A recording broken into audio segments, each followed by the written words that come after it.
Ladies and gentlemen, welcome to Casting the Spotlight episode number 220. Fresh new set of 10.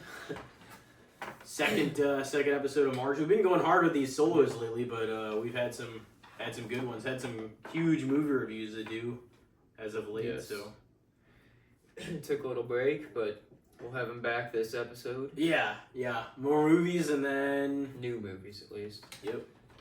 New ones, and then the following solo, probably the week after next, or very soon here, will be the reviews of those. So we've got a clean slate, 220, pretty clean. I'm fresh off of the big birthday celebration, the 2-week fucking, extravaganza. How's it feel to be officially in the threes? Well, I mean, not too bad. It only really it only has the effect on you if you want it to, you know what I mean? Of course, I made mine I tried to stack the deck full of plans, and I think we executed on most of those levels. Some of them I'm still, trying to recover from, but, it was a lot of fun, the whole thing all around. I mean, there was a lot of different things around. Yeah. Even before you left, and then you had your whole trip, too. Of course, Scream just so happened to come out when it did, but I was like, well, we're definitely all getting together, for that and stuff, and then it just kind of turned into And then Chamber, too. And then was Chamber, that week. Yeah, was that week. It kind of all lined up, though, because it got, a bunch of different people to do a bunch of different stuff, together, and you were pretty much everything. That wasn't actually going down to Dallas, but you, so I was like, it was just kind of fun to, get everyone together sort of in different groups, different times and stuff, and be able to celebrate it in a huge way. Because it doesn't always have to be a big thing with me, but some things fell into place when they did for this, and then it just kind of took off from there, you know what I mean, as far as the plan being good. Because I pretty much made most of the plans that were going on, and then I was just like, holy fuck, I was like, this is gonna be so busy. Yeah. Oh, yeah. And we released the episode that we did last week when we did movie characters, which obviously we're getting ready to go into another this or that, but yeah, I figured I would maybe say something about it, or it would be there, just everything that's going on, but no, man, it's been a lot. I definitely appreciate you and all of our friends for helping fucking make it what it was, and it felt like a huge thing, and it was so much fun, and everybody that came to the dinner, going down to Dallas with Brendan, who was just on with Harry and Debbie, and having everybody that we came to hang out and watch Scream with us, go to B-Dubs, go to the Chamber and stuff and hang out. So much stuff happened in that amount of time, and we still put out episodes during all this time. Yeah. And so it was really fucking crowded of so much. Our last episode was in the midst of all that. Yeah.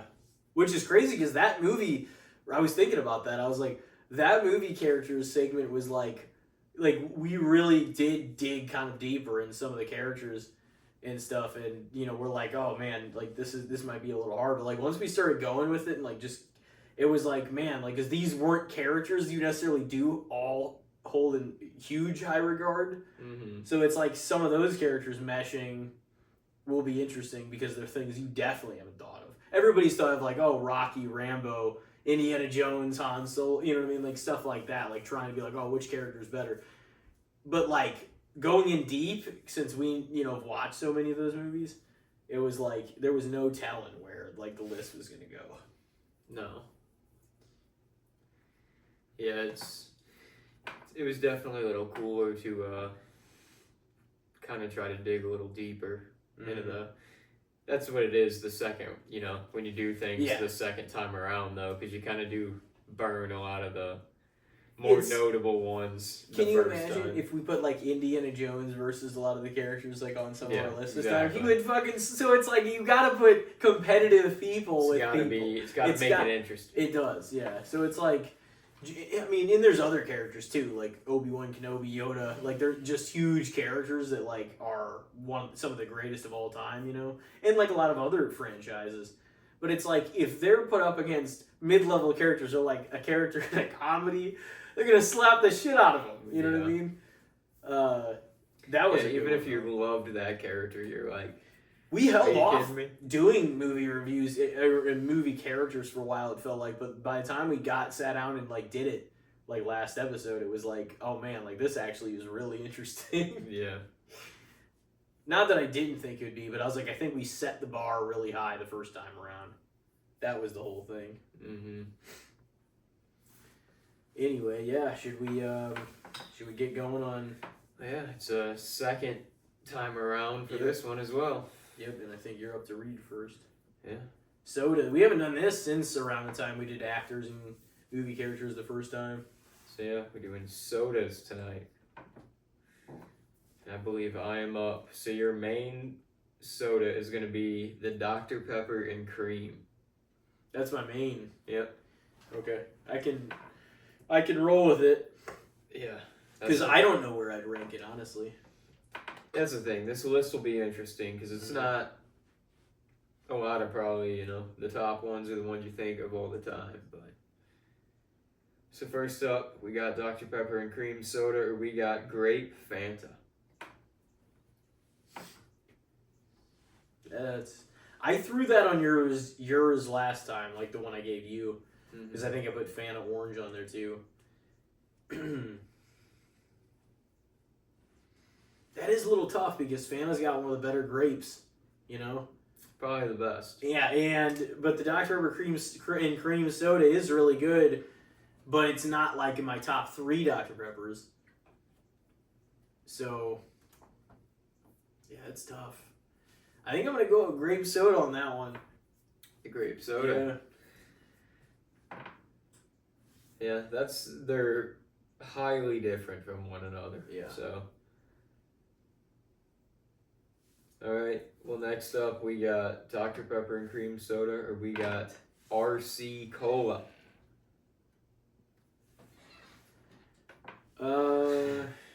Did you grow up drinking RC Cola sometimes? I had it. Yeah. Sometimes we'd get like a pack of it. I think Brian liked it a lot, but I definitely had it a number of times. Like, it was better if it was like, whenever I was a kid, unable to, it's not like I could drive to the store and like get a pack of soda, or, at least if we didn't stop somewhere or whatever. So the fact that having access to soda was just cool enough, because you're like, oh man, I can drink some soda. Oh yeah. And so I don't know. So the whole point of that was like I definitely had some RC Cola in that. I didn't ever like buy it. I don't think I've ever bought RC Cola personally in my life, but I definitely drank a fair share of it, I would say. I don't know if I've ever bought it either. I liked it as a kid, and I remember like requesting it a time or two. Yep. But I don't think I ever since being an adult, whenever going down the soda aisle, I'm like, I'm gonna get some RC.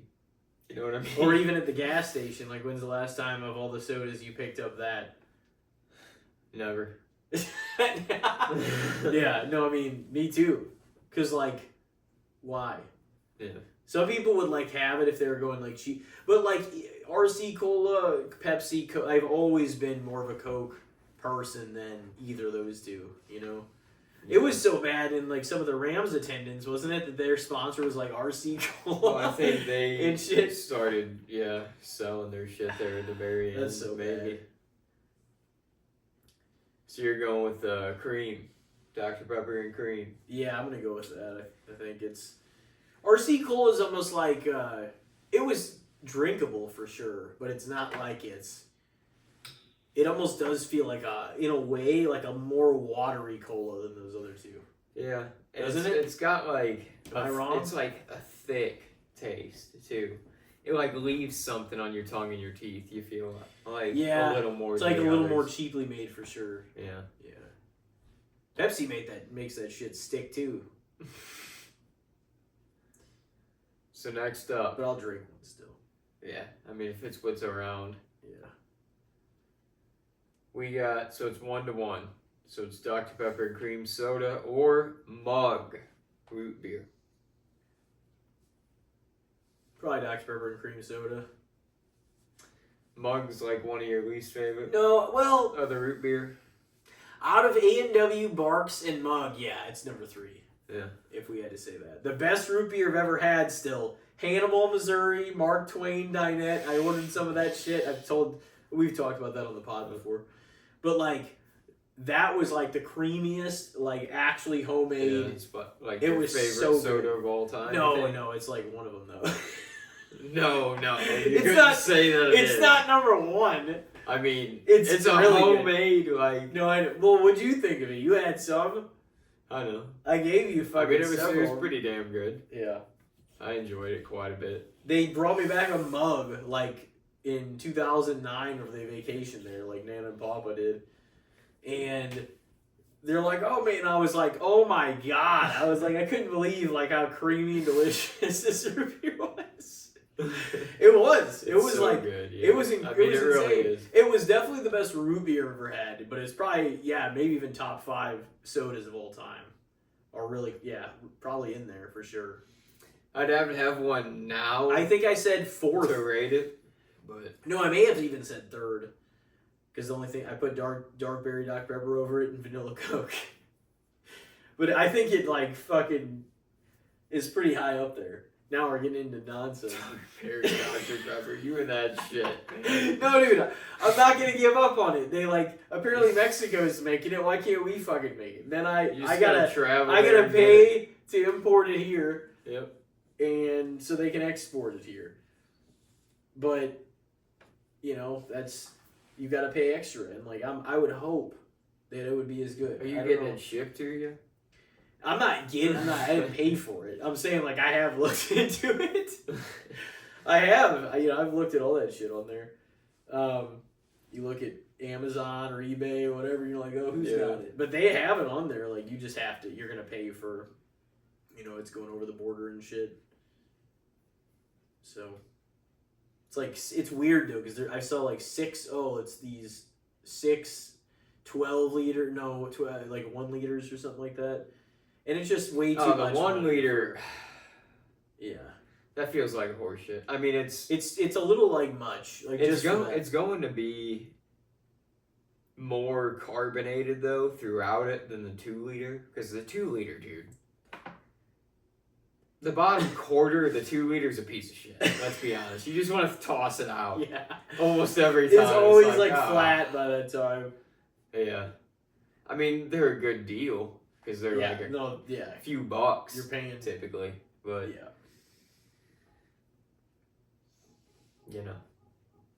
I'd rather just buy a 12-pack of some shit or a 6-pack of bottles. And even the bottles get like flat kind of quick compared to cans, because you open and close the shit. They do. That is the cheapest way. Like you said one of the episodes, you said the vending machine is if you want to break it down, like there's other ways too, because at least it's like kind of being kept cold. But it's like a 2 liter is just the cheapest, so like, and it's good for parties and all that kind of shit, I guess. But, like, it is that way because it's cheap, and it's just like, if this shit sits out, like, even a little bit, it's like, this shit's going to be flat. And at a party, people leave they're it like out. $2. They leave it out on the fucking counter all night. They do. So by the end of the night, it's a piece of shit. Yeah. But that's why they're $2.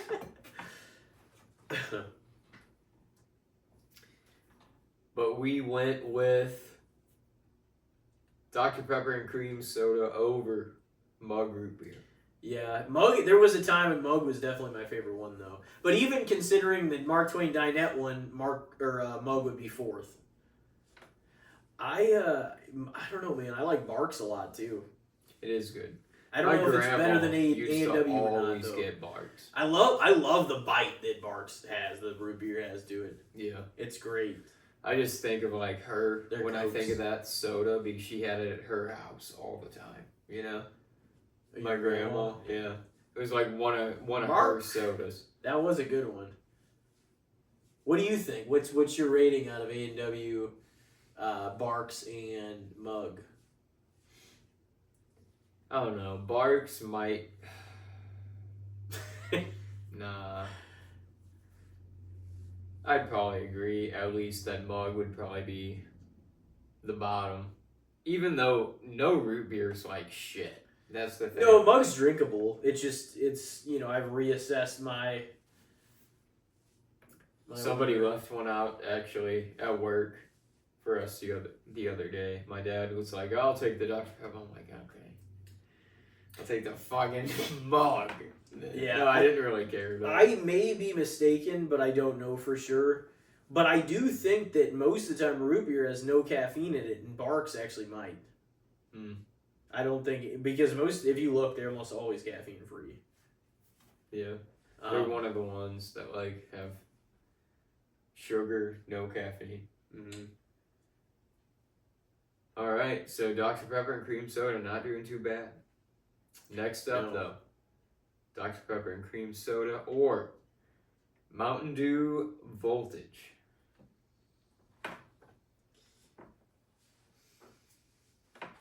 Probably Mountain Dew Voltage. Yeah. You said you liked that one a lot at one point. Yeah, that was up there too. I mean, I voted it in, man, in Democracy 2008. Democracy. Yeah, there was like Voltage, Supernova, and the other one, and I voted for Voltage. So I was like, "There's no blue one yet, and we need a blue one," and that one tasted great. I was gonna say, did you like it because it was blue? It tasted great. It was like that raspberry flavor. I voted for it every fucking day in 7th grade, trying to get it fucking elected. That was a good time. Democracy. The one that I wanted in 2010 won also Whiteout, and then they discontinued it because they're like, "Oh, sales are low." It was blue as well, wasn't it? No, it was white. Was Whiteout. I know, but for some reason I thought that it was some dumbass shit where it was like polo themed and it was blue, but the name was Whiteout. They've had like Liberty Dew before and stuff like they're like, "Oh, this is Whiteout mixed with Code Red versus mixed with Voltage." Or something. It was like, "Where's shit? Like, where's all the Whiteout? You guys took it off the shelves. It won Democracy. It should be around still." Nope. It earned a place on the shelf. Take that Spark fucking off there. No, they want to take all those other bullshitters off. No, dude, Spark's not too bad. It's okay. Major Melon, I don't like any. Or that Flamin' Hot one was awful. Oh yeah, you get that shit out of here. I don't want that either. Pitch Black is really good.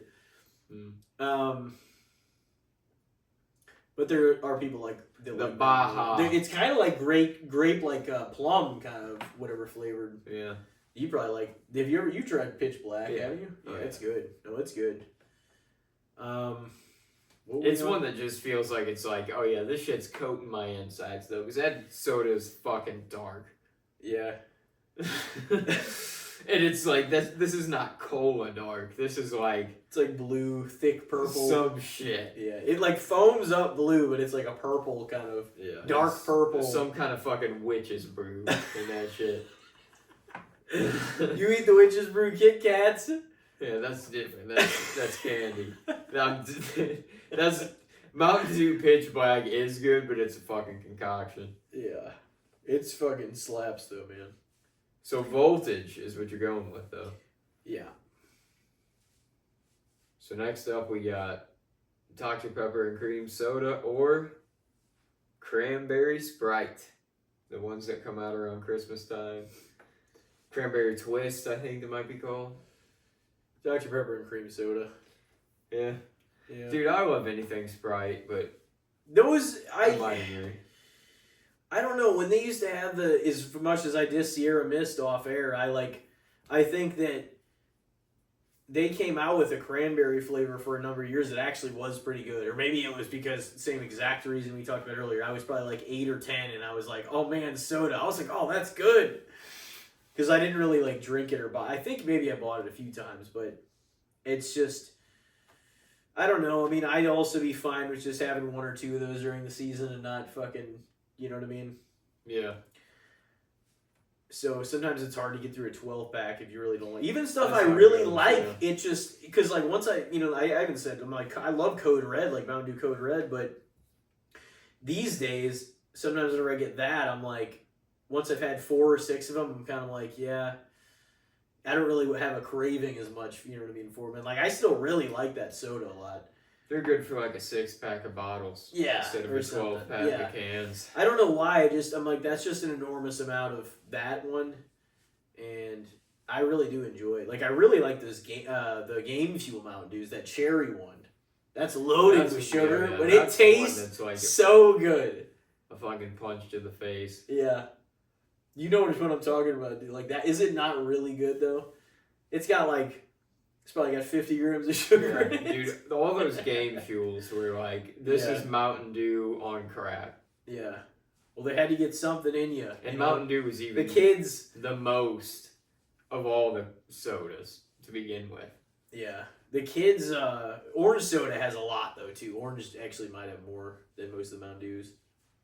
Dude, orange is good though. Yeah, it's got like 52 grams. Mountain Dew's got like 48 or 46 or something. The colas don't usually have too much. Like 30 something, 35. I mean, that's still a fuckload. I mean, you know, but you're drinking a soda. That's why you drink the zero sugar. I mean, yeah, but it just, I don't know. I like as much of an occasional oxymoron as it is, I fucking sometimes will buy both, and I'm like, I want a couple of these and this one, then I want a few sugar ones. And I'll still buy both. But yeah, I try to buy sugar like a little less than I used to. Yeah. Try to hit the zeros for the ones that have them at least. Because there's certain sodas that don't even. It's not an option. But like a lot of the big ones it is. So the major this is the most bought ones, I guess. They introduce all that shit. Zero, diet. For a long time, Coke Zero is the only one. Yep. And then Pepsi. Didn't Pepsi do like one? I was just like thinking Pepsi about that. One, Pepsi like 1 calorie or something. What was it? Or 1 sugar or something. 1 gram of sugar. I don't know what the fuck it was. Pepsi One.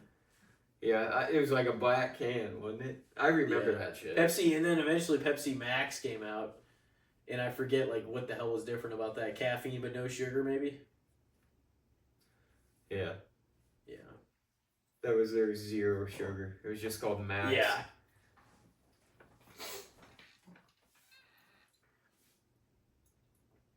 All right. So next up, speaking of, we have. So you took Dr. Pepper and cream soda over cranberry Sprite, correct? Yeah. Okay. So it climbed back in there. It is 3-2. Okay. Dr. Pepper and cream soda or Diet Coke. Diet Coke? Probably the most, common diet soda out there. The most, so many people drink it. So Diet Coke still outsells Pepsi, and I think Dr. Pepper finally outsold Pepsi for the first time ever, like last year or something, or 2023, or no, maybe 4. So like both Coke and Diet Coke are still outselling like everything, and like Coke Zero is probably not even too far behind either. For some of those, but finally Dr. Pepper eclipsed Pepsi, just at least by a slim margin. But they still did, and that was like the first time ever that happened. Wow. A lot of Dr. Pepper drinkers in here, man. In this nation. Oh yeah, a lot of girls love it. Mm-hmm. Dr. Pepper's like, I don't know. It feels like, I don't know if it's like a new thing, but it does feel like it's the soda that people are like, if somebody's addicted to a certain brand of soda, it's Dr. Pepper. Yeah. It's the thing. You know? My sister like started drinking Coke like a lot more. She's like, "Oh my god, that sounds really good," and it is like that. Oh man, it's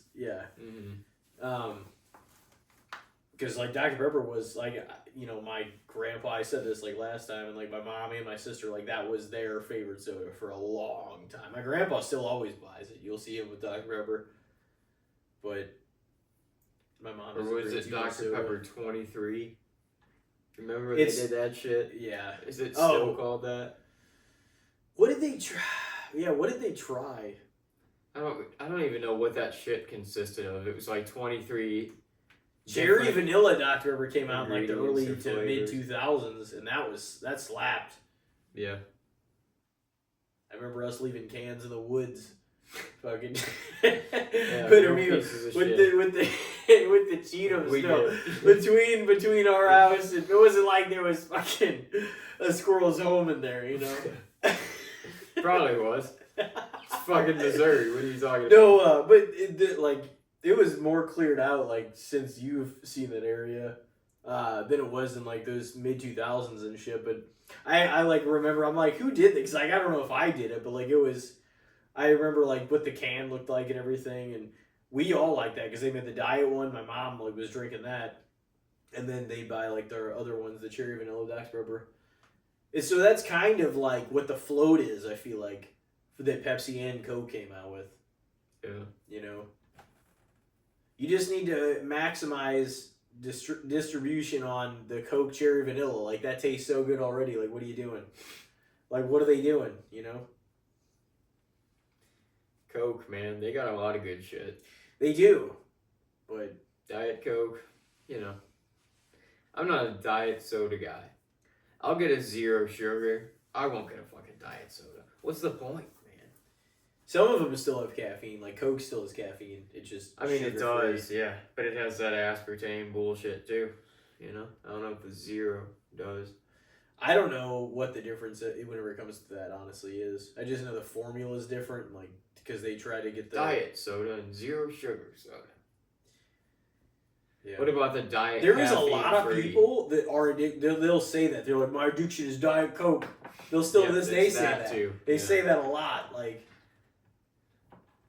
Yeah, I've heard it's like what was the reference? It was in something that it was like a Diet Coke. It was like somebody's like addiction and shit. They kept going back to the fridge for one.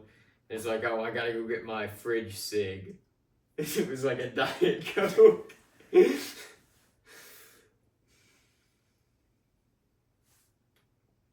That's what they are. They kind of have the sleek silver can. yeah. It's still like this. Yeah, it's next to Coke. I think it's still like number 2. It's insane. Both their top ones. Yeah. Coke Zero is probably like on the top 10, but like maybe 9 or 10. If I had to guess. That's a lot of their products selling a fuckload though. Oh yeah. I mean, if you're top 2, you're doing all right. Yeah. Kind of like there's so many options out there, but to still be the top selling, especially like now where there's so many different options and everybody's got a, oh, this is a I could protein see it drink. worldwide though, because they're Yeah. just such a brand, you know. Oh yeah, no, they're a mega power for sure. But what do you got next? So what'd you take there? What was it? It was Diet Coke and Dr Pepper and cream soda. Probably Dr Pepper and cream soda. Yep. I'd probably say so. I don't like even hate their Diet Coke, but I'm more prone to get a Coke Zero if I get a non-sugar one, Yeah. than I am Diet Coke. Well, next up we got Dr Pepper and cream soda or Vest cream soda. Best cream soda. There's no fucking doubt about it. That might be number 3 or 4. I want you to have your moment because I knew you loved that soda. Oh yeah. Did you not love that soda? No, I drink do it all like the time. it a lot. It's though that I am still to this day. I'm like, It's also kind of can a say- St. Louis thing too. It Yeah. feels like a little bit. and people can say what they want about like the best cola or white soda or root beer, and Vest probably does not have the best one of those, even though it's still drinkable and good. The other ones, but like their fruit punch and their Vest cream slap the shit out of like almost every other version I've had of any of that. Yeah. They're amazing. Yeah, the cream soda is like, it's top notch for them for sure. I definitely like it more than A&W cream soda. Yeah. Because I like the pink creams better, I think. And that fruit punch soda. Yeah. It's a good one. So the best cream soda for the easy win on that one. The easy win. Over Dr. Pepper's version of the cream soda. Yep. So next up we got Dr. Pepper and cream soda or that Coca-Cola Starlight thing they did.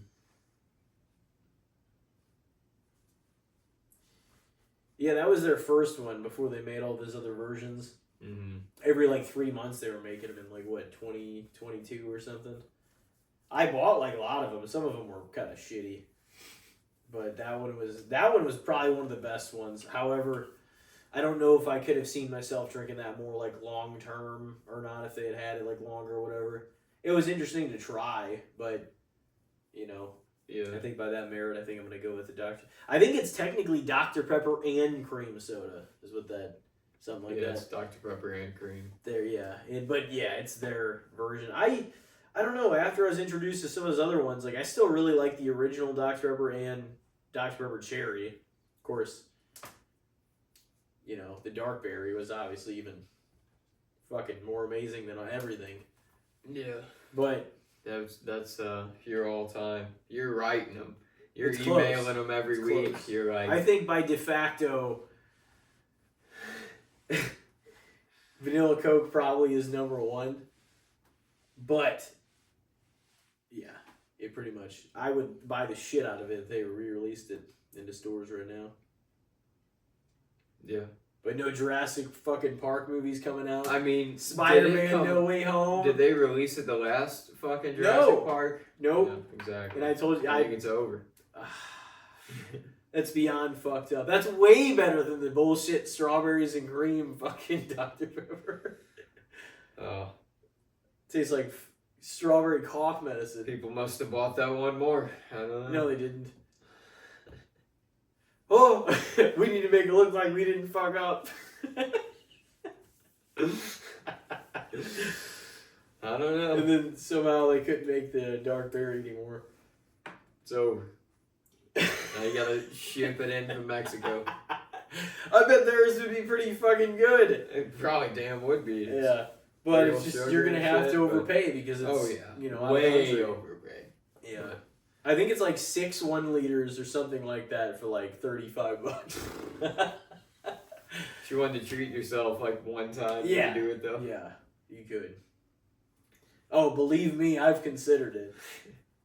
No, I don't know. It would be better if they were in like cans or like smaller bottles, you know? Yeah. But I'm sure it would still slap. Cans would be best. Especially They were being in cans, shipped and and I shit. should have bought way more packs than I did.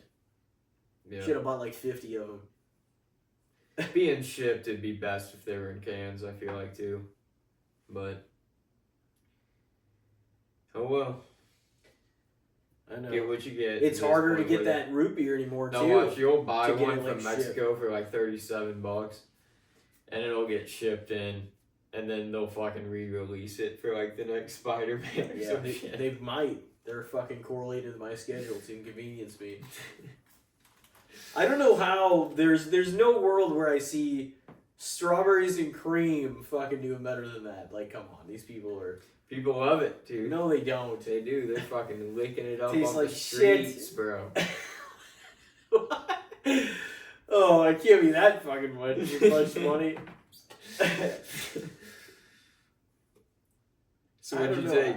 You took the Dr. Pepper and cream? I think I like the fucking Dr. Pepper and coconut cream or whatever the fuck it was more than the strawberries and cream. Was that one coconuts and was it It coconut? was just like cream? coconut or something like that. Coconut Paradise. I don't know Yeah, what something it like was. that. I was like looking at them earlier. But I honestly might. I'm just, I don't know. It doesn't resonate. Like some people love that one and then some just absolutely hate it. But as far as I'm concerned, it's probably the worst Dr. Pepper. But, you know, it's Strawberries and cream, man. just one man's opinion, plus, you know, many others. But, you know that I'm telling the truth. What's...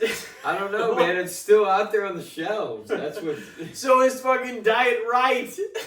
I mean, that's all they got. That's There's- right. That's their company. How do they not have their even regular one? It's always Diet Right. We always say, like, that's gotta be the worst it is. soda. Me and, like, Cheatham and Corey would always make Maybe fun that's of it. their soda. Diet Right. That's all they make. Whose? Diet Right. Oh, my God. It's bad. Maybe it's made by some other fucking company. It was an awful soda. Maybe it's like Sam's Choice and they just fucking keep it out there. The Sam's Choice cream soda wasn't bad. I'm pretty sure it came from Cream there. soda Or it is was just not bad, you know? Oh yeah, no, but all the pink ones have mostly been better than all the other ones I've had. Although they're sometimes like the lighter ones are pretty good, but also I've had like red ones, like the Cardinal Cream from like Fitz's or whatever. Yeah. Like that's pretty good. You know, the Dr. Pepper and cream, like, I like it still a lot, but I would say as a cream soda, it's more like a cola still. Like the Dr. Pepper kind of overpowers the cream a little bit. Like you can definitely taste it in there, but it's like it still has that like real Dr. Pepper bite. You know?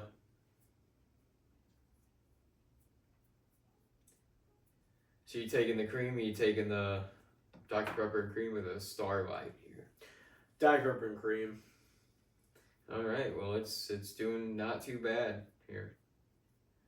Next up, speaking of the old witch's brew here, we got Dr. Pepper and cream soda. We got Mountain Dew Pitch Black. Probably Mountain Dew Pitch Black. I just think, dude, R.I.P. But the Bray and fucking LA Knight, man, that was like the last match he had. Yeah, that's crazy. Me and Cody were like texting during match, and it was a Pitch Black match, and they had like just re-released it and everything. Cody loves that one. The Pitch Black. Well, he's just a huge Mountain Dew guy.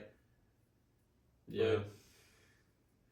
I mean, it is. He'll come over with his like 1 liter or 2, whatever he brings. No, he loves. Like a lot of people still love Mountain Dew. The original Mountain Dew is still great though. I think I'd still take Livewire and Baja over it though. The Baja. At least those two. Livewire, the fact that that's not mass produced anymore is fucking insane because it's like one of the best sodas of all time. Yeah. It's so good.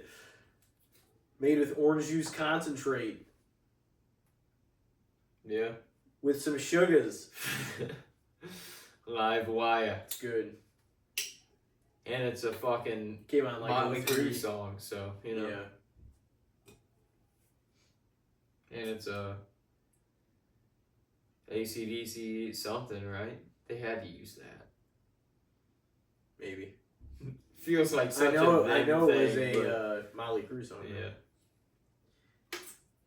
Damn. Was that it? So what did you take? The Pitch Black? Yep. You took the Pitch Black. One more, and it's the Pepsi Wild Cherry and Cream. Ooh, probably Pepsi Wild Cherry and Cream, man. I just got some more of that. Over the Dr. Pepper and Cream. Yep. All right. But, you know, there's a lot of other Dr. Pepper flavors that might slap some of the Pepsis around. Yeah. Well, that was an even split then at the end. Did you try that Crystal Pepsi? The one that was like white, but it tasted like regular Pepsi, apparently? Didn't they bring that back? Wasn't that originally like a 90s thing or some shit? Yeah, they did bring it back. It's been some years, I think. Yeah. I think I had like a bottle or something from a gas station. I never bought like a pack of them, but no. I definitely tried it. It tasted basically like cola. Yeah, but white. Like the same one. So yeah.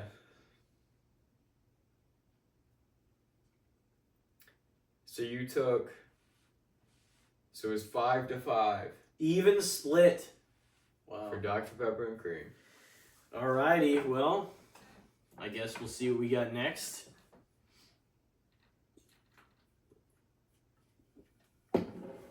Alright. For you tonight, category of sodas, Maine Mountain Dew Baja Blast. Oh, that is your measuring stick. Fire one. I know it's got a lot of love these days because it was finally officialized and sold in stores regularly. All the memories of it being a kid though too, and it not being sold in stores, and just having it when the family went to Taco Bell. Yep. Great memories. Just being like, anytime we went to Taco Bell, it was no thought what my drink was going to be. Oh, yeah. I agree. Like, obviously, the Baja Blast, I can only get it here. Like, what are we talking about? Yeah. That's definitely true. I would do the same damn thing and just get a variety of different shit over the years from Taco Bell. I like their volcano. Remember their volcano taco? in that their was hot shit. the blackjack taco or whatever. Those Yeah. I got those all the time. I was like, this is great. The blackjack taco seems would like come such out. a you thing. The blackjack taco came out during like Halloween time and shit. One of those years. Yeah, because it was the black shell. Probably made you poop green. Shit. But that burger. Whoever made that black burger. That was the BK or the Whopper. I did eat that once, and that definitely fucked my shits up. It's like the Halloween Whopper.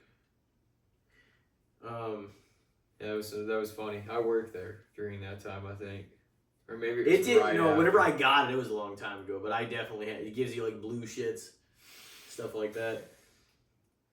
So first off, Mountain Dew Baja Blast or Mr. Pibb. Now they're kind of rebranding how I showed you a little bit though, because they're kind of acquiring the Mr. part. But they've always kind of been that. But for years they would just put Pibb on the cans and stuff. Instead, now they're kind of like going back old school again in like a whole new way. Yeah. So that's what it looks like based on the new. Yeah, it looked very retro, 70s almost.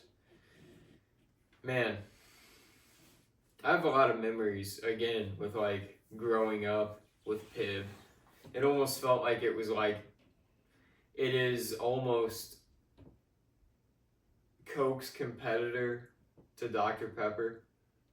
It's like, oh, we're gonna release this, you know. But it was good, man. It's like a little. It's got a little more of like a spice to it. It definitely has more bite for. Yeah. Well, like what they say is like sometimes they describe it as like a cherry kick or a spicy cherry soda. I know they put on it for a little bit. Cherry, yeah. That's how they would define on the Pibb can. But this new one says like kicking of cherry flavor or something like that. They tried to just change it up a little bit, but I don't know. The new look is interesting though, because they're definitely trying to like rebrand it as another like going back to the roots again, because it started as Mr. Pibb, and it was probably introduced as that.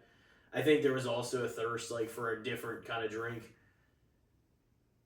than just maybe like the cola or the white soda or whatever. And you're like, well, there's just something else that people would want, and that's where like Dr. Pepper comes in. So they're like, well, we definitely need our version of it. I don't know when Mr. Pibb was actually made though. Because growing up, that's what it was, and then it got kind of rebranded as just Mr. Pibb, and then it was in the mid Pibb 2000s, and then it just changed again. It's like, damn. What is it now? Well, now it's Mr. Pibb again, is what they're putting on all their stuff. I was gonna say it was Pibb Extra for a long time. Yeah, that's true. Because they had that like red Ripple can. Yeah, it's like Pibb Extra. I remember that shit all the time. But it was just the same thing. It was Mr. Pibb, It was just Pibb. I think those all taste pretty good, and like the Dr. Peppers are all great. See, I'm a sucker for cherry cola, man. So I'm probably going to lean a little bit in favor of Mr. Pibb on a surprising note. That's tough, though. That's super close. Over Baja Blast? Yep. Isn't Baja Blast your favorite Mountain Dew? It's up there, yeah. I mean, I like the classic Mountain Dew. I like the throwbacks a lot. But, like, outside of the classic flavors, I don't know. I like Code Red, but it's probably up there with that. So. Damn. I think we both leaned in favor of the first one on the list, is like out of favor of the main. Yeah. I was gonna say, I'm like, man, that's tough, but. All right. Well, next up, that's one of those on the night answers. You know what I mean? Yeah. No, but like, and the thing is like, Baja Blast, I've definitely bought it plenty of times, but knowing that it is in stores all the time now, I'm not going to buy it as much as whenever they're like it's gonna be here for the summer, and then I would buy a lot of it. Like whenever, especially like when I was graduating that time, having people over and stuff, were like, oh yeah, Baja Blast, definitely buying that. And that was when it was first starting to get introduced in stores for a limited time. It still made it kind of a thing. Yeah, you know? and it was like there's urgency to like, oh, well, you can buy it for all these months, and then we're gonna take it Like off the when shelves. they had it at Taco Bell. Yep. When they just had it for a number of months, like it still made it feel like, oh shit. But yeah, now that it's still great. I love Baja Blast, but I buy it during the summer some, I feel like, but I haven't bought it in a while, it feels like. Yeah. It's a good one though. It really is. Well, it's probably gonna win quite a few on here, so. It may. Next up, we've got Mountain Dew Baja Blast or Wild Cherry Pepsi. God damn it. Oh, come on. No, Wild Cherry Pepsi is good. That I always got a lot at the movies. Yeah. Because I like get if that a lot if they would have something else than like especially because a lot of times they would have Pepsi and stuff there instead. Mountain Dew, you know.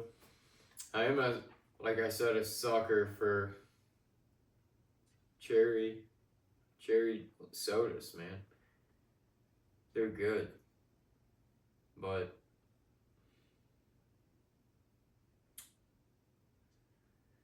that's tough, man, because they're totally different tastes. You know what I mean? It's a totally different kind of like, oh, what do I want to go for here?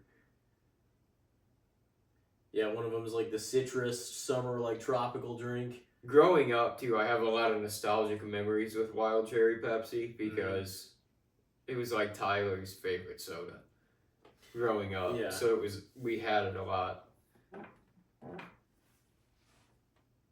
But again, it's like Pepsi always feels like it leaves that weird film on my teeth and on my tongue, and like that's like my least favorite thing about soda. Yeah. Is whenever I have that feeling. So I'm like, oh man. I always thought it was more prevalent with Pepsi though. So people are like, it oh feels no, like it definitely feels is. like it. So for that, and I mean, obviously, like Mountain Dew's probably got more sugar in it. It's probably fucks your mouth up more, but it doesn't feel like it. I don't finish drinking one out of a can and then I'm like, yeah, and it's a different kind of, you know, one's the cherry cola and the other one's the citrus. yeah. So I'll probably lean in favor of the Baja Blast a little bit. All right, Baja Blast, taking one back. Taking one. And I know next is going to be a challenge here. But next up, we've got Mountain Dew Baja Blast or Starry. Yeah. One of your faves, man. Yeah, we're going to go with the Baja Blast again on that one. But Starry, you know, is a rebrand, I guess. Like I said, I don't think it's any better at all than Sierra Mist. Yeah. But I've mainly had it out of bottles, too, and it's not good out of bottle. I thought Sierra Mist was just worse, like, all around. I don't know if it was as, like... Because Starry feels like it has a little more bite to it, and I think maybe that's it. Once it loses it, and it loses it quick, especially in a bottle, it's got nothing. Yeah, no, bottles, that's why they're shitty. Yep. Yeah, Starry's not a fave. I mean, I do like citrus, colas, or citrus, just sodas, too, but... Do you ever buy any white sodas, usually? Sprite. Yeah. I buy that. 7-Up's pretty decent. Occasionally, yeah. It's not better than 7-Up Sprite, has though. some of those. They have like a Shirley Temple one right now that I thought about trying. They'll have like holiday themed ones too that I'll buy sometimes. 7-Up. But yeah, I love a Sprite. But yeah, I think that was your main one last time that I gave you. Mm-hmm. Because mine, wasn't it Dr. Pepper? I think so. Yeah. 2 strong ones. Well, so far, that is 2 victories for Baja Blast. Next up, we've got Mountain Dew Baja Blast or A&W Root Beer. I'm going to lean in favor of the A&W. All right. I mean, I don't know, like root beer, I don't buy it all that often, but it's just like such a classic, dude. It's like I've drank root beer as long as I've drank soda, you know? And A&W is probably like at the top for me when it comes to at least the major root beers. I really like Barks a lot too, though. Like we were talking about during yours. Like I like both of those a lot, and Mug I even like too. Like I don't think any root beer is really bad. Like, but same kind of thing as like Mug, or not Mug, but like Barks has kind of got that. It's like that bitey root beer, and like A&W is more like creamy and smooth. And I kind of like that, no root beer, like a creamy. Well, that's how that local one was. Yeah. And Mug is. I don't know how you define it. It's like it's got no cap. Well, most root beers don't, but yeah, Mug is not bad. I don't mind it either. No, I like drink that's it. the thing. I think they're all good, but it's just like it's one that I like. Root beer I drank a lot as a kid. I feel like too. It's kind of like if everybody's drinking beer and you're like, as a little kid at a family celebration, it's like this is your celebratory thing. Sometimes you're like, yeah, I got root beer. For whatever reason, though, you gravitate towards it. And as a kid, you just drink it a lot, but it's still fire. So you're going with the root beer. Yep. Alrighty. Well, next up we've got Mountain Dew Baja Blast or Vest Cream Soda. Gotta give it to the Vest Cream, man. Oh yeah. I like a cream soda too. It's like a root beer. Like there's not really a bad cream soda out there, but like Vest is top tier when it comes to cream soda too. No, it definitely is. It like we got that in the fruit punch so many times, like in the apartment too. Oh man. No, that shit was.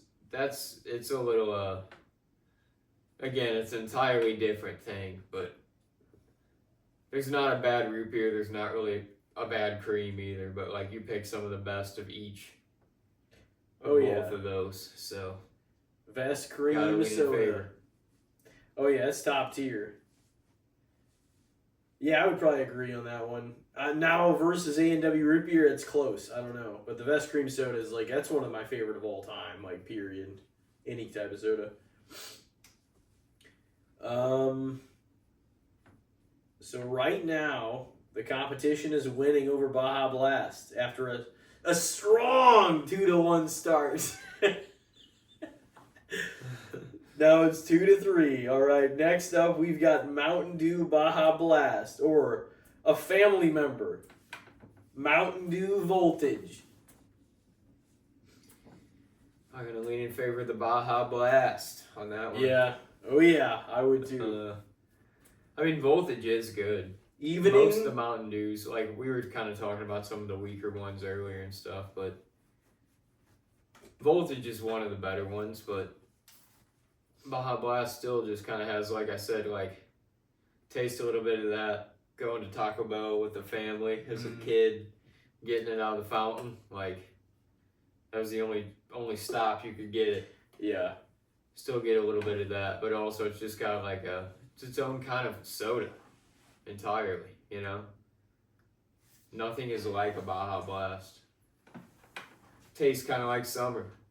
In a way. It does. I think it does. It's like a tropical blend of like citrus and punch flavors.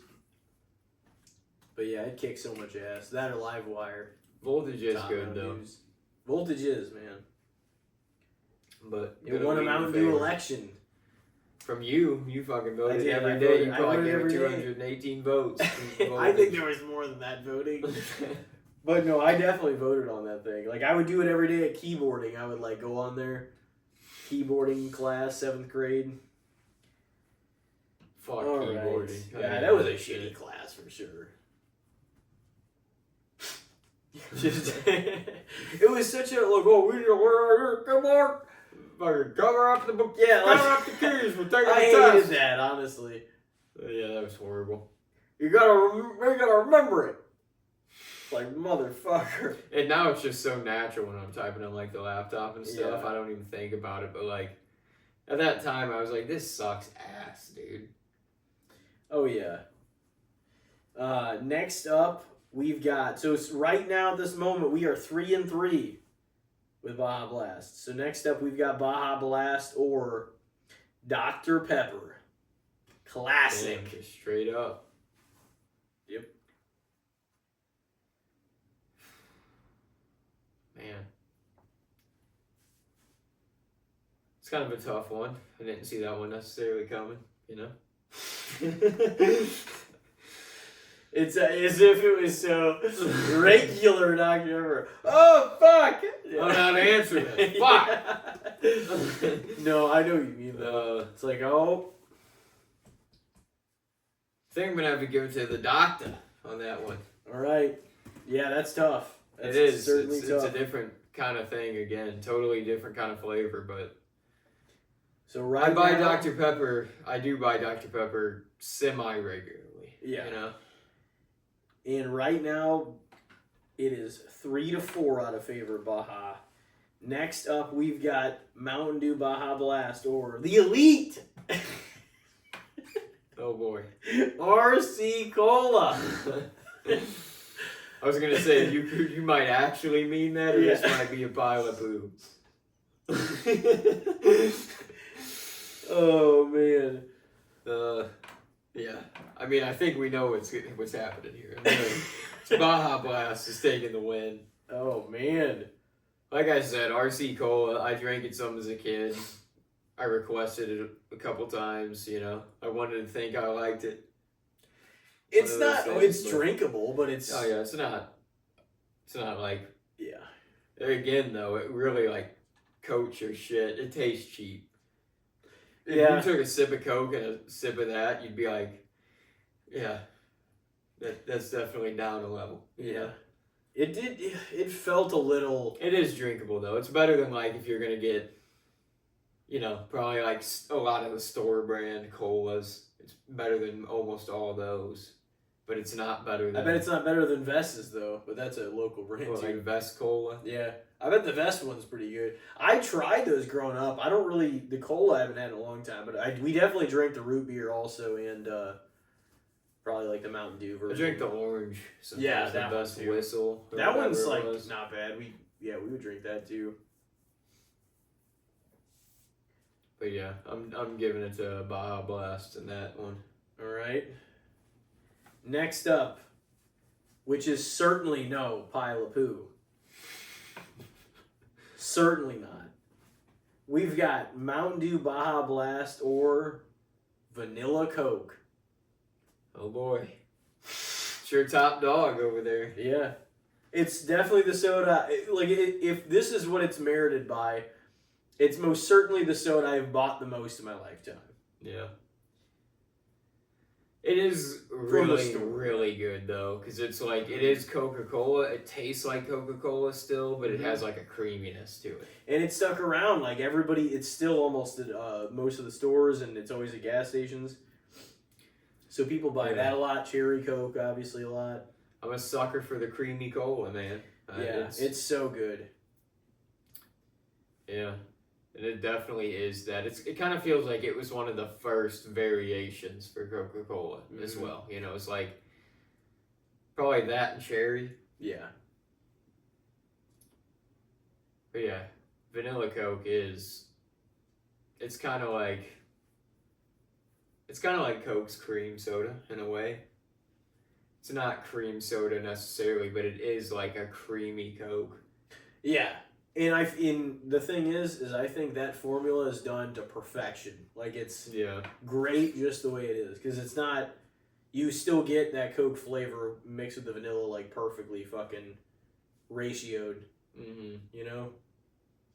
Yeah, I'm gonna lean in favor of the Vanilla Coke, I think, on that one. That's respect to Vanilla Coke. That's what fucking Vincent orders when he sits down at that one place. Yeah. Oh, look at this Vanilla Coke. Jackrabbit Slims. Yeah, Jack Rabbit Slims. Because he knows taste. All right, well, let's see what happens here. Next up, we've got Mountain Dew Baja Blast or Mellow Yellow. Oh boy. Mellow Yellow, man. It is like I mentioned Cokes. Sun Drop on Yep. before we came on. It's kind of like that. It's like the citrus. It's kind of, in a way, maybe to a lighter degree, but it is their version of Mountain Dew. It's like Too orange. much. It's like orange and lemon flavored. If I had to best describe it, it's like a. It's it's kinda like it says lime, I lemon think, though, lime, isn't it? Yeah. but like. It definitely doesn't taste like a Sprite, and Sprite says No, lemon but it's like lime. a citrusy lemon lime. I get kind of like what I don't know how you. It's like define grapefruit and lemon. I mean, but it's not bad. But it definitely is one of the more sour sodas. It's good For sure. but you don't even really see that too many places anymore. No, it's still out there. It'll be in a vending machine outside your hotel door, though, if you take a vacation to the beach. That's the thing. for Like, certain. I'll get it every now and then, or I'll like if it's around, I definitely won't decline one. You know, they Yeah. taste. I like the sour Oh, taste no. of a like that that smell soda. of yellow. Fuck no. It's like, I don't know. If you're not into like the sour bite, you might not like a mellow yellow. Well, Because it it's like, definitely does have that kind of where it even like gets the back, you know, the little glands going, and you're kind of like, it's tasty though, but it's Yeah. like definitely not better than like Mountain Dew. no, I'm gonna go with the Baja Blast for sure. So another even 5-5 split. Wow, Look at that, Baja Blast. that's wild. Both of our lists, Yep, 5-5 split. and we had to pick good ones for not knowing like what the other felt. Like the competition always matters, of course. But whenever I picked that, I was like, yeah, I'll probably put a few heavy hitters on here regardless, and we'll just go from there. All right, well, next up, what do we want to do here? Little over an hour in. Should we just give each other the new films first, go to break? Yeah, we can do that. All right, well, I am going to bring one up that I definitely talked about when we brought Mr. Tommy Lee Jones up a few episodes ago. When we rated and reviewed actors on this or that. But this time, we're going to bring this movie up. It's going to be for the movie swap for next time. But it is a movie you said you've never seen, so I think it'll be fun to watch it. It's kind of like a thriller action in a way. Like, it's definitely got like kind of a darker tone also, but it's action and it's Harrison Ford, Tommy Lee Jones, The Fugitive from 1993. I still think I might have the DVD in there. But we can also look and figure out what we want to do. It's a little over 2 hours, 2 hours and 10 minutes. So, we'll give you a little diagnosis here. The Fugitive is a critically acclaimed action thriller starring Harrison Ford as Dr. Richard Kimball, a surgeon framed for his wife's murder, and Tommy Lee Jones as the U.S. Marshal relentlessly pursuing him. And I don't want to go into all the other things, but obviously it leads to sort of a cat and mouse game between them two, because they're put at each other's opposite.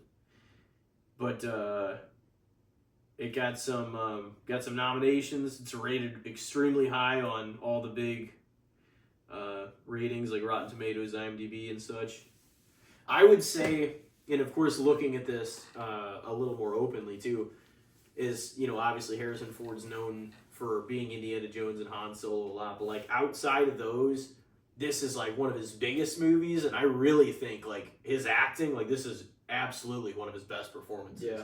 So I'm like, I'm excited for you. Of one of those characters, And Tommy Lee Jones, dude, Harrison Ford, like, and not that he doesn't, because he still kills it and is a professional in the Star Wars movies and indies, but like, he gets to kind of show his chops like differently in this outside of those characters being like a human being that's doesn't go to like those kind of things, outer space or archaeology, So it's like him and Tommy Lee Jones too. I was telling you the episode that we brought all these up, which is why it jumped ahead of a couple that I had on this that I was going to give you, and I was like, oh no, we got to watch it. Plus we're going into like next week being St. Patty's Day, and like that kind of parts of it take place in Chicago during like when they dye the river and shit green. And all that, and like it's a pretty fun like atmosphere, and like obviously it's chase and try to catch, but I don't want to give the whole thing away because it's a solid movie, and it's also one I haven't seen in many years. I have seen it probably 5 times, I would say, throughout the years, but it's been, I don't even know how long it's been. It's probably been 6 to 8 years since I've seen it last. So I'm pretty pumped. No, yeah, it was probably watching it with Vinny before we went to Chicago. That's probably the last time I watched it. So it's been like more than 6 years, or about 6 years. So I'm pumped. Damn. Nice. And we'll see what you think about Harrison Ford outside of his So typically the known Fugitive will be mine, huh? Harrison Ford and Tommy Lee Jones. Well, what year did that come out? 1993. Well, I'm gonna give you another one that I've seen, like, you know, I'd say 3 to 4 times, but it's one that's well worth a viewing.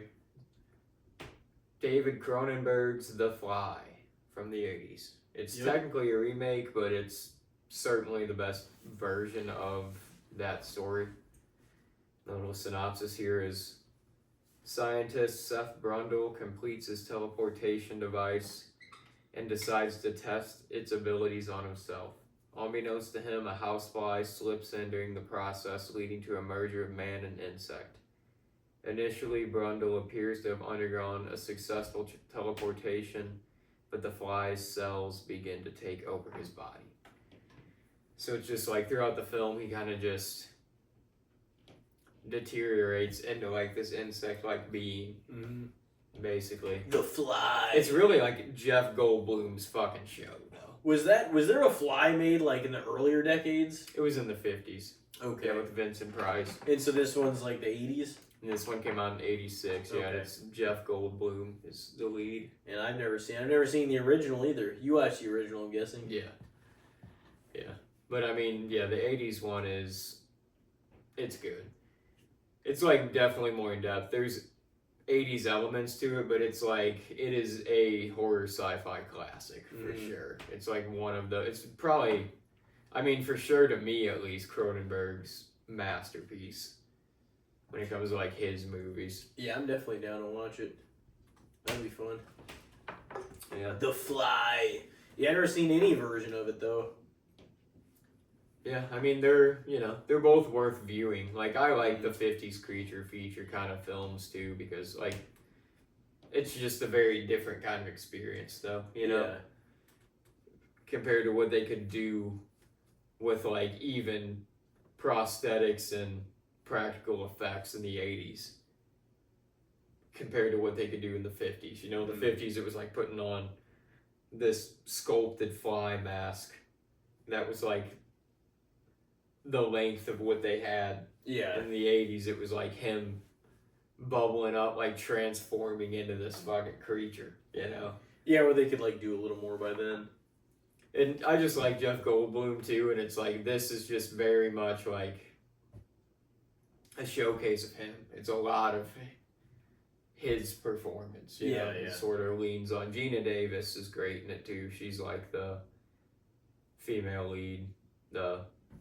She was the second lead in Beetlejuice as well. The girl in that. Okay. The Fly and The Fugitive. Yep. Unwatched. Yeah, they're both like older films that we have both seen a lot, but the others hasn't seen. So that'll be fun. Yeah, I don't know exactly how many times. I know I showed it. I know my grandpa kind of showed it to me, and then I watched it at least a couple of times on my own. And then I know I showed it to Cheatham and Grandma whenever she's like, "Oh yeah, I used to watch that show." Wouldn't mind like watching the movie, and so I like brought it over and we all watched it. And then I remember watching it with him, and I'm like, so I've at least probably seen it 5, but it's been a lot of years since then. But yeah, I remember even that time I was like, God damn, like his acting was amazing. So that'll be fun. Yeah, still an action star, man. Yeah, he says he's not done anytime soon. Did you see like at a recent award show or something? He's like, oh, they're giving me a Lifetime Achievement Award. He's like, as if I'm like not only at my halfway point here. Yeah, that's funny.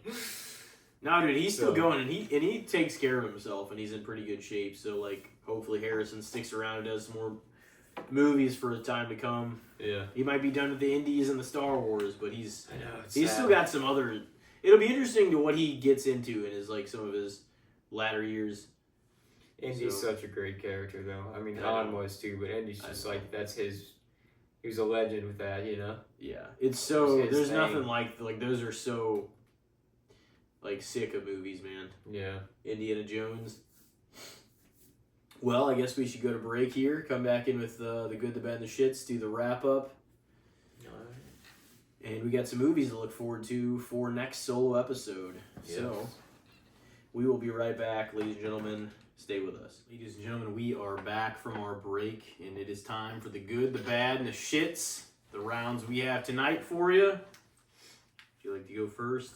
Yeah, I can go first. All right. Well, we can kind of revert back to your birthday a little bit here, because this was the case at your birthday, but it's just becoming the case more and more at establishments in general. We were kind of talking about it off air, but what do you think about these URL code menus at places nowadays? I don't know. I mean, like, I get to some extent, like, that's the way it's going, but I also think the restaurant should have its own menus, too, you know? Yeah. I know, that's the thing. It's not, you know, like, what, by the off chance, what if you come in there and you have a flip phone or something, and you just, like, so I just can't fucking see a menu? Like, I can't access the shit? Yeah. It's kind Like, of weird. I didn't anticipate that at all, anyway.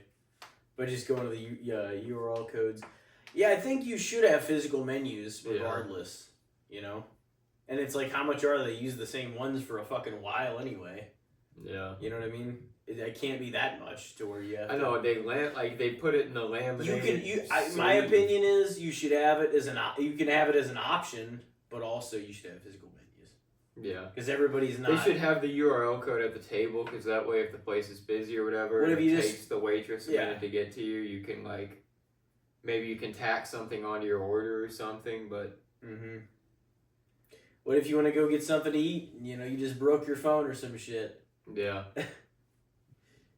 Yeah, I know,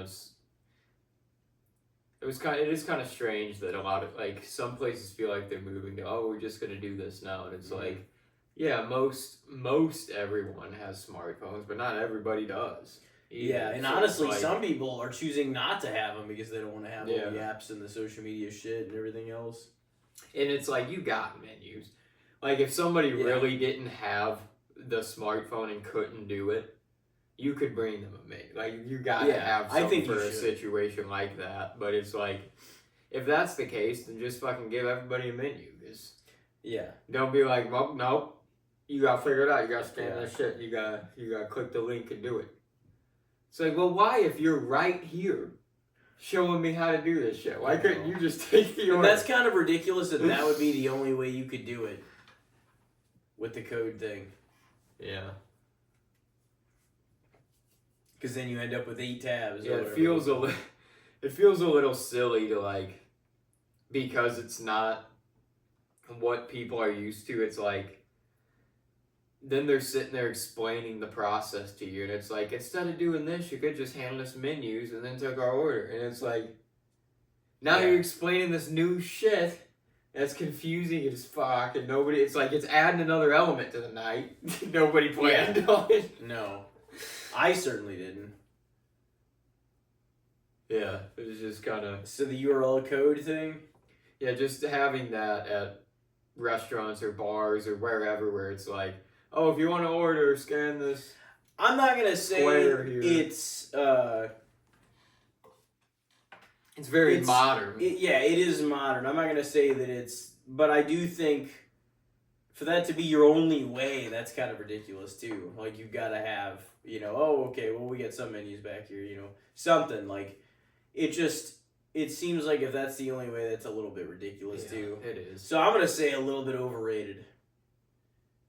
But I get that it's like more the modern people, oh, Bruce bring it up and shit, but you can get things I'd probably kind of agree fucked with up that way, you know? Yeah. I'd probably agree that it's still kind of flawed too. Because that's also what we're used to. It's like, I mean, we're not even the older crowd. But we're like, dude, like fucking for the majority of my entire life, it's been a menu. What the fuck are we doing here? I'd rather be a menu. But I gotta bring my phone into everything. I go to a restaurant, now I gotta fucking order from it. What are we doing? It's less paper. It's no, it's you use the same menu for us your and a half. You throw it in a laminated sleeve, and then you clean that shit off with a wipe. Yeah. Like you can use it for fucking 6 years. Yeah. No, I mean nobody's saying that. I'm just doing. And the menu itself is laminated. So like the menu's laminated and they throw it in the sleeve. So it's like that shit lasts forever. Yeah. Well, sir. No. Fucking. What are you doing? Just bring out that big ass menu. All the breakfast diners still do it. Yeah. It's dope. Yeah, I would say overrated, yeah. No doubt about it. Yeah.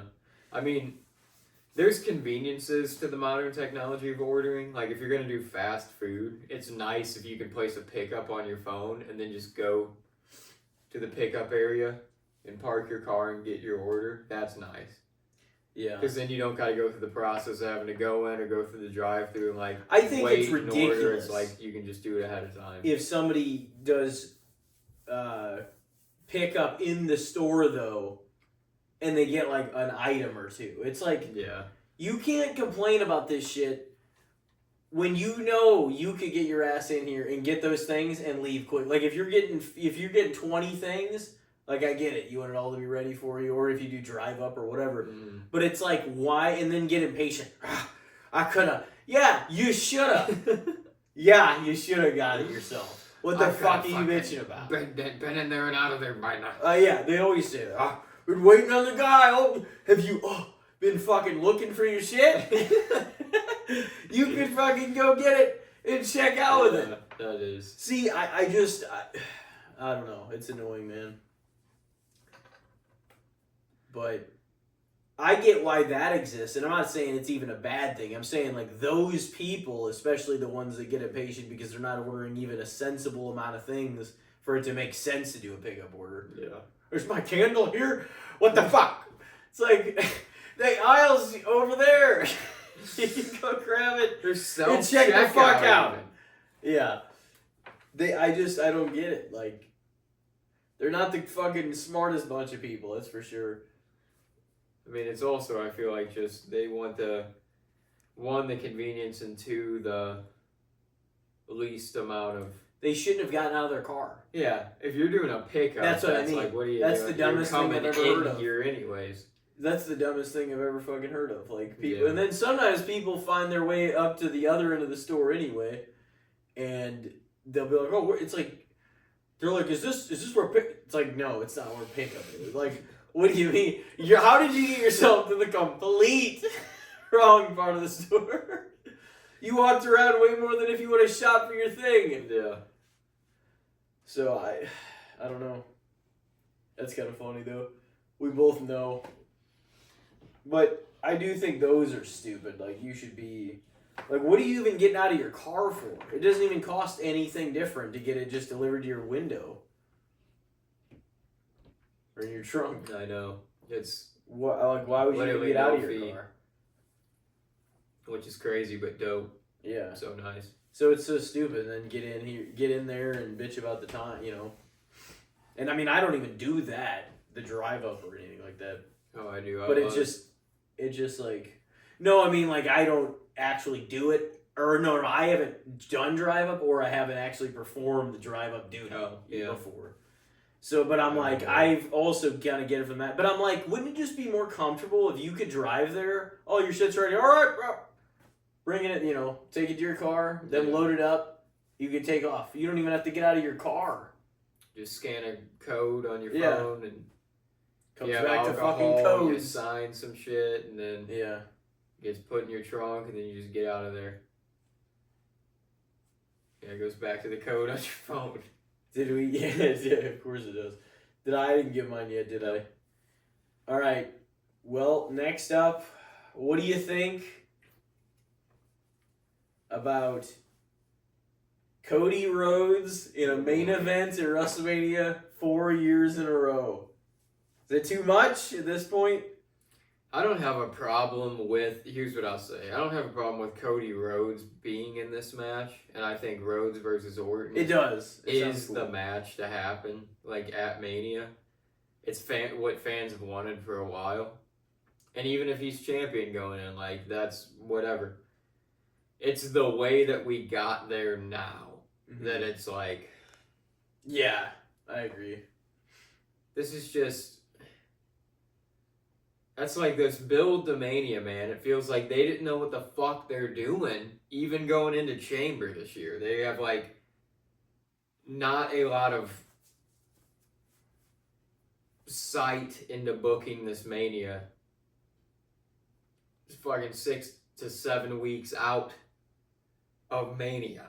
It's like, I mean, you gotta figure this out, dude. You got a lot of big talent on the men and women's side that it's like, what are they gonna do? What are they doing? They're just not gonna do shit at Mania? You got singles matches for the titles, so it's like, that's that. What are we doing with all these other people? Because you got a fuckload of people you gotta use. Yeah, we were trying to talk about that off air and figure out who was gonna match up with who. Like, what's LA Knight gonna do?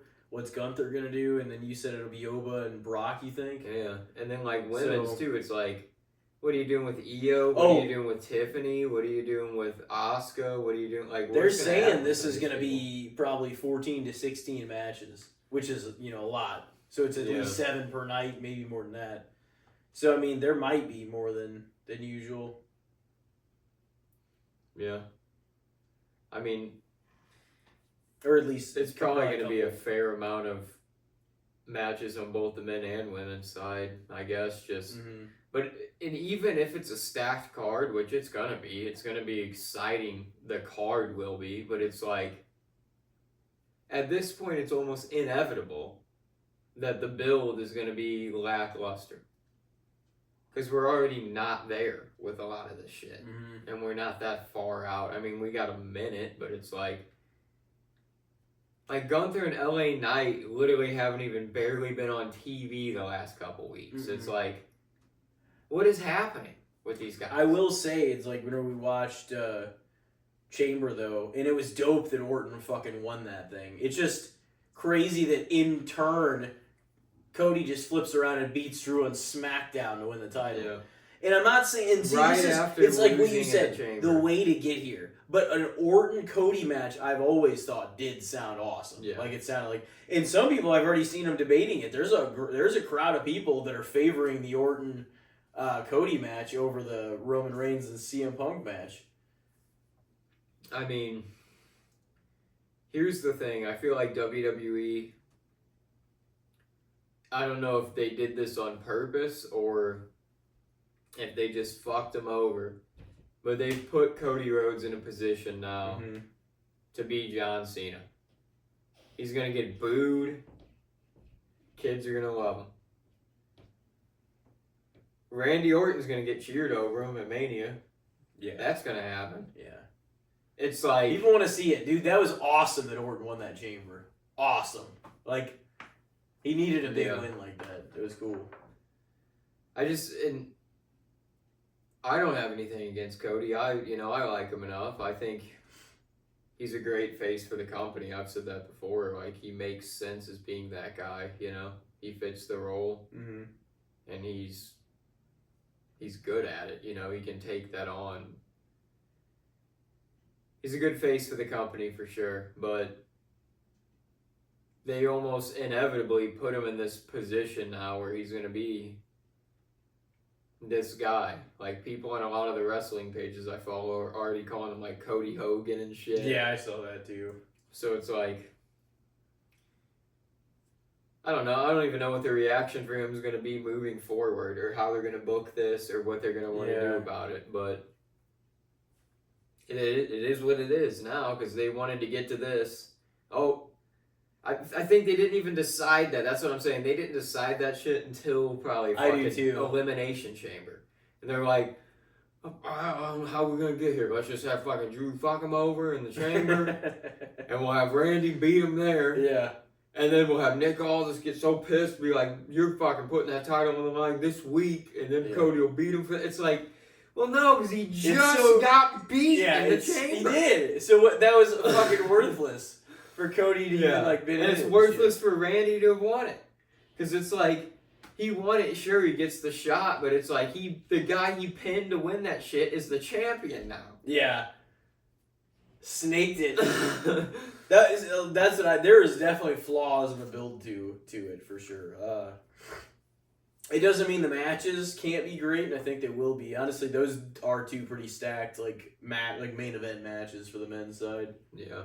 Like those are you can tell those are the pros of the pros of the pros. Like the guys that are fucking like up there for in terms of like name recognition and just establishment. It's crazy because some of the other main events that I saw like this thing showing, they're like, oh, this year Rock and Cena like main evented, and like all the guys that are main eventing this year in their 40s. It's like, oh damn, that's crazy. But more of them are kind of in there. It is. It's the top dogs that they know they can trust to put all that on. Yeah. You know? Yeah. It is. It always feels like it gets upped a level whenever that. Like last year when we were watching Mania, it's like, it's always kind of felt like this in ways too. Is just watching, all right, having a good time, and then the big matches, the matches that you're like, oh shit, this is high stakes. Like that triple threat last year on the men's side. Mm-hmm. It was like, this just feels like up a level. You know? Yeah. In believability. I mean, Mania, the whole card feels that in a way, but to be the main event at Mania is like... To be like... It means something, you know? Oh, yeah. To be at the peak like that, that's just... It's ultimate, like, believability and ultimate, like, star power. Like, the guys that can, like, hold everything together and be polished in the ring and on the mic and everything. So, I mean, like, those are going to be good main events, no doubt about it. Maybe great. Maybe, as a collective. I mean, the Punk Roman one, they're building it decently. I mean, they haven't, like, went at it yet, but they're, like, tearing each other apart kind of on the mic, you know? Yeah. They're keeping it intriguing, and the Usos are getting involved again. They're, like, kind of good guys. Like, obviously they're good guys and stuff still in the tag team division and stuff, but because Punk said that thing about, I'm going to bury you next to your father, and you won't be alone anymore, to Roman. Mm-hmm. And the Usos, like, kind of came out and cornered Punk. They're like, you need to apologize for that right now. Because it's like, that makes sense for the story, though, because that's their family, so they're going to get pissed about that, you know? And it, like, kind of started beef with Punk within, like, the Samoan family, but Punk's like, he's like, I know all you guys, and I've got along with all of you that I've ever met, besides that son of a bitch. Roman? I need to watch. I watched the one, maybe it was last week though, but I need to catch up on all their stuff. Because I've seen a few of them and they've been solid. Yeah. He's like, how is it that it's okay for him What's Seth gonna do? I don't know, he's doing all this weird masked man shit on Raw and going after the Vision. So I don't, if Braun Breaker's back in time, I've heard rumors that he'll face him. I've heard rumors that potentially he could face Brock because freaking he took out Heyman initially. Again, they've already faced. I know. Like fucking. And then oh my god. Obviously, like Logan Paul or something. If Seth's already wrestled like all these people I know. too. Yeah. At Mania, nonetheless. I know. Yeah, what's LA What are you Knight gonna do though? Freaking the Vision's got just destroyed. LA Knight's feuding with the Vision too. Yeah. It's like, I don't know. You might have a one-on-one against somebody. But Adam Pearce is like trying to push Seth off the show because that's why Seth keeps invading with the masked man shit because he's technically not cleared to wrestle yet. And Some he's people like trying to force himself in, and Adam Pearce is like, you're not even cleared to be here. You're not cleared for Mania. You need to get off my show. Oh, is he going to turn into one of those things like they with Triple H? He'll show up at Mania, like demanding something, get a match maybe. I don't know. This shit's fucked up. Remember they were still acting like he was on crutches in Mania 33, and then he did that match against Triple H. Yeah. The unsanctioned. Mm-hmm. That was a good match. Yeah, it was. AJ and Shane tore it the fuck up, though. Yeah, that was good, too. A match that you've never been in! Those were the Probably the best 2 matches of that Mania, to be completely honest. That tag team ladder match was sick. Yeah, I mean that was a lot. That was like nostalgic fun for sure. But it was so good, dude. The Hardys still huge brought pop. it at that point in time. That was too. such a huge pop. That's when Jeff. I mean, he was getting to the point of being like entirely crippled, basically. Yeah, he still had a little bit of juice left, but that was like one of the last best runs. And then, like always, they probably handled it poorly, and they stuck around for another few years, and yeah, nope. Hardys are legends, though. Oh yeah, they're one of the best tag teams of all time, easily. What was yours though? Cody getting the belt back. Cody main event 4 years in a row. I'll say it's fair, just because he is kind of the guy with that torch at this point in time. It makes sense that they're going to give him a main event the same way that Rhea has been in a title match at Mania the last 5 Manias or something like that at this point, 6 Mania. It's like they're just the top dogs kind of their divisions at this point. So they're the most marketable. Yeah. In this point in time, at least. So they're going to kind of be in those spots. I mean, I like both of them. I don't have anything against either of them. I can see why people could be like, oh, I'm getting sick of this, but that's just wrestling fans. It's going to happen. You can tell whenever it comes down to it, too. So what I was going to say is that it really takes a lot to filter in other people, because at the end of the day, you still see some of the main people in like a lot of those big spots. So it's like it takes really getting somebody over for you to be like, all right, it's your time to kind of... Yeah. Because it's like so many of the polished guys and girls like are just at the top of their game, and it is so hard to take those spots. Charlotte, look how many main events she's been in. Yeah. Look at, Rhea, like you were saying. Look at... Becky's been in plenty too. So... Yeah. Yeah, it's... That's what I mean. It felt like, it still feels like within the way they're building the women's division and stuff too, like how things are sort of going, that it's like they're wanting to get Tiffany in that position kind of too. Like they're kind of positioning her to be... She's close. And I mean, she's been in, big main event title matches at Mania, SummerSlam, some of their biggest shows of the year, and she's held the title for a long amount of time. But it's... And I'm a big fan of her, but it's like... what are we doing with her? She came back at Royal Rumble, and it's like, it's almost felt aimless. Yeah. That's how it's felt. Which is so many people heading into Mania. It's like, what are we doing? Like, you're kind of having these semi-feuds going, but it's like, some of these people are hardly being on the show. Like I was saying with Gunther and LA Knight, too, it's like, they're not even on the weekly show every now and then, in the, like, handful of weeks leading up to Mania, and they don't have a match. That's worrying me a little bit. Yeah. I don't know. No, I understand that, because it's just... I think you do this a lot there. You're like, what are these people gonna do? You're like, the uncertainty. Well, especially with, like... Andre the Giant Memorial Battle Royal. No, fuck all that. No, I know. It's been reduced, too, to like, oh, it's going to be on SmackDown. What the fuck? Some of the SmackDown Mania stuff, the one before Mania is kind of cool sometimes. Usually the ones after Mania, like the Raw and SmackDown after, some returns happen and shit. Yeah. That might be when Jericho comes back at this point. Dude, he might come back at Mania. Potentially. That's what a lot of people think. I mean, people just keep saying, oh, he'll be back at Rumble, he'll be back what the at hell, Chamber, man? He should have came back at Rumble. Maybe he's not ready. Apparently he has cut a bunch of weight, though. It'll be kind of cool to see him have a little run. Gunther might end his career. It would have been, how Brendan was here and he was talking about it, like, if Kevin Owens and him could do another thing, that'd be cool. Yeah, but Owens is still quite a while away from... He's shelved for who knows. An undisclosed amount of time. Which is unfortunate, because he is, like, great. Just a great promo. He's great in the ring. Mm-hmm.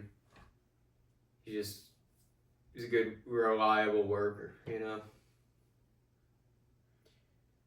Cody, though, yeah, I'm gonna give the old fair. Give him fair. All right. Well. All right. And Roman's been in the last, I don't even know how many. So freaking 10 or some shit.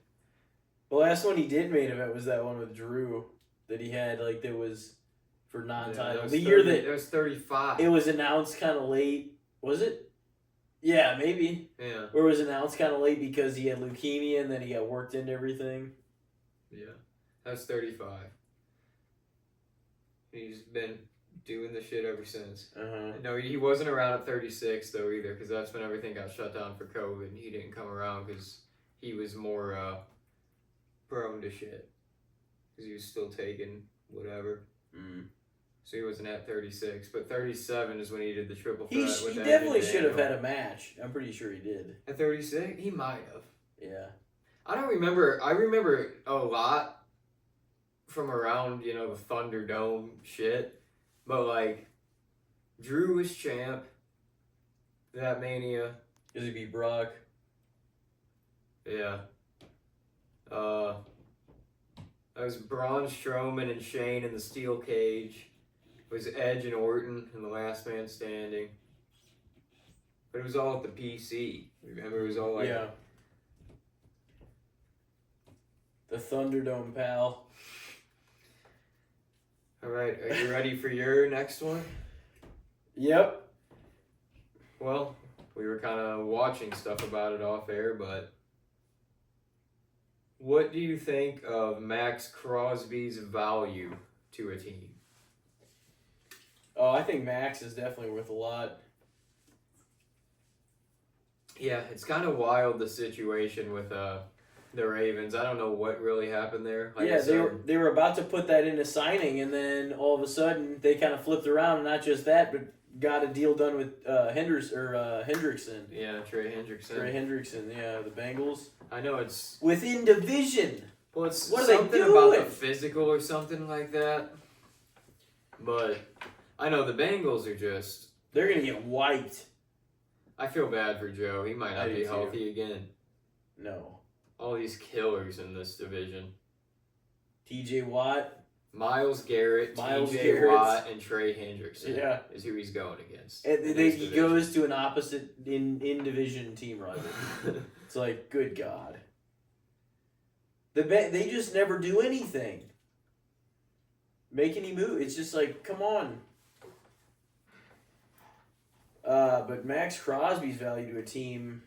I mean, so what do you think's going to happen there? Is he just going to stay on the Raiders? Probably for the next season at least. Yeah. Like I said, I think he makes sense as a Raider. He does. He fits with that team. Didn't he get a Raider tattoo? Probably. He's all tatted up. He has the vibe of like, okay, he makes sense with this team. But at the same time, he is such a good talent. It's kind of like how I feel with Myles Garrett. I love Myles Garrett. And he is just synonymous with the Browns at this point because he got drafted there. He's had a fat contract there. He's had all of his crazy statistics and stuff there. And it's like the team's been horrible, but he's been the team. Oh, yeah. In a lot of ways. No, he's a gem for sure. And Max is kind of the same way with the Raiders at this point. He fits that vibe in that city. Well, I mean, now it's Las Vegas, but he fits that too. He's just... But you want to see them guys kind of get a ring or get Max, contention. And he is a Raider, though, it feels like. He's just... I mean, they got Brock Bowers, Ashton Genty. They have some pieces to make it interesting, and I definitely think they need a QB. Well, they're gonna draft Mendoza, who's the best quarterback in this draft. Yeah, it's by far. I'm not saying I don't know if he's gonna be better than some of the guys that came in last year. It's tough with a rookie quarterback always too. But everybody likes his film, and yeah, next year will be a lot bigger. They'll be more along the lines of probably 6, 8, or 10 other decent options. Jackson Dart may pan out too. The Giants have a good shot at making things work. They got a good roster too. They do. Good Abdul roster. Carter and Malik Neighbors. Neighbors and Scatterboo. and Dart. Now they got Harbaugh. Mm-hmm. They have a real shot. Once that team's healthy, they can make the playoffs. Because Malik Neighbors, that ACL Yeah. tear, that was apparently like a rough one. He was on like a walker and shit for a while, apparently. Yeah, that's fucking not fun. And Scatterboo, you know, he effed up his ankle too. So those leg injuries are always tough. And I mean, Jackson Dart got banged around bad last year. Did they get David Montgomery? Or no, who got? I thought they got another back. I think David Montgomery went to the Texans, maybe. Yeah, maybe. Texans don't have, like... And CJ Stroud has just gotten worse, though. Yeah. I mean, he had a big flop in that playoff game. Like 5 picks or turnovers or something. Not great. I think that's wide open for the Colts. Because who do we got? The Titans, the Colts, the Texans, and who else? In that division? Damn, who is in that? The Jags? Is that the Jags? No. Is it? Yeah, I think it might be. Maybe. I think it's the Jags.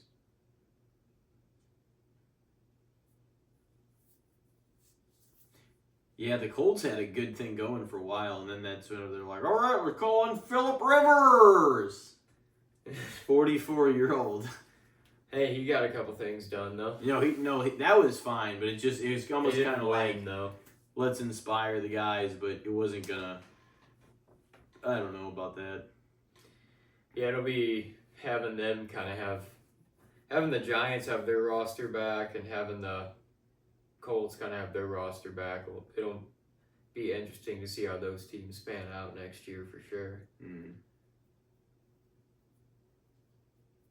It's gonna. I mean, so many changes though in the last just handful of days. Like many trades have been so made. much news is broken, and like I've been trying to fucking catch up on everything. It's hard to even talk about all of it because like there was literally like so many big bomb trades in the matter of like 3 hours. The Chiefs. Yep. Oh yeah, great. They're gonna make a run at it again, man. They're gonna try. Yeah. I don't know if it'll be this year or not that they get another one, but I think Pat'll. He definitely feels like he's gonna at least win probably four Super Bowls. I'm gonna be honest, yeah.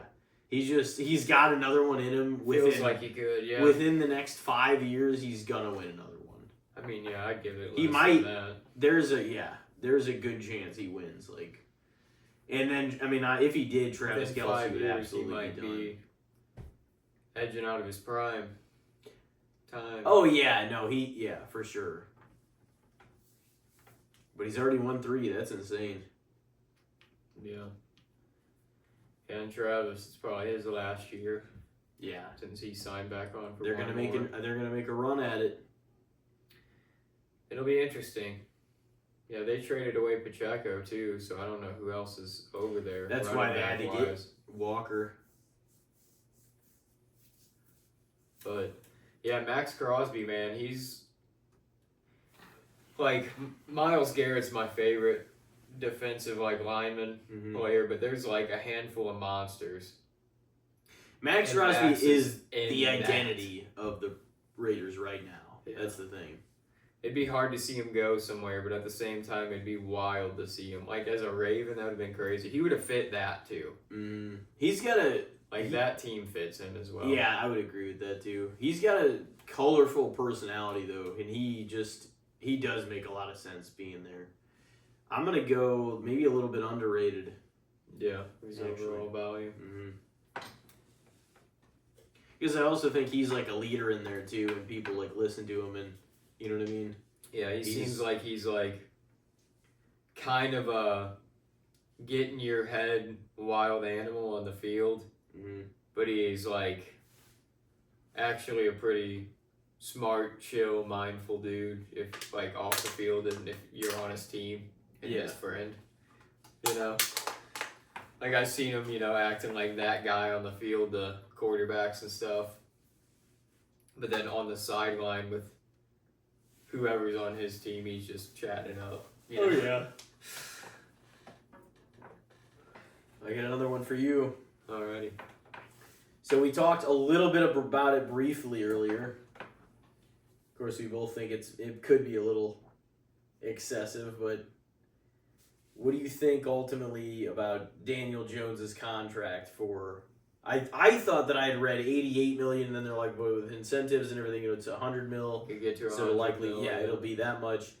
And we're going off of last year was good. I'm not saying it was the wrong. Maybe the number's too high, whatever. But you need a quarterback. It looked promising before he got hurt last year, taking all the history into account. But yeah, what do you think of the contract in general? I don't know. It's a fat stack, but they're only committing 2 years also. Daniel Jones is one of those quarterbacks that's so lucky because he keeps getting things like this. Like, he got a good contract with the Giants too. Yeah. No, they bailed on it. He made some money during that, and then he got sent to another team, and now he's in a similar situation where he's making some money again. It's like, regardless, because, both the Giants contract that he had and this one, there's a certain amount guaranteed, so he made bank. Yeah. Oh, he's got wealth for fucking ever. So it's like, I don't know. I don't know if he's necessarily proven enough within the league at this point for the value of that contract, personally. Yeah. But I get the point of where they're like, oh, we want to hold on to this guy, especially for the amount of time, though. It's like, if this is Daniel Jones, dude, I'm thinking $100 million. I'm thinking 4 year. But but the thing is, the way the league is and how few quarterbacks are people are trying to get a winner. I guess they figure if it works out, we've only got him for 2 years and we can extend him. So I'm not necessarily against a short-term contract just to make sure and see. And they also kind of throw a lot of money at players to get them to sign contracts. Well, and then later they restructure contracts with players because players are willing to open up more cap space to get other players and shit. So it's like, it's just kind of a thing to be like, hey, stick around, Yeah. Because it can always be shifted around later. Well, and the other thing is, I don't know how big of the contracts that the Colts are paying right now. I guess they have Jonathan Taylor and they have some other. Yeah, I didn't know they signed Alec Pierce to a pretty big one. Sauce Gardner, but I guess they have a good team though. Still, honestly. So, we'll see. Is he worth that much? I guess to them he is. So.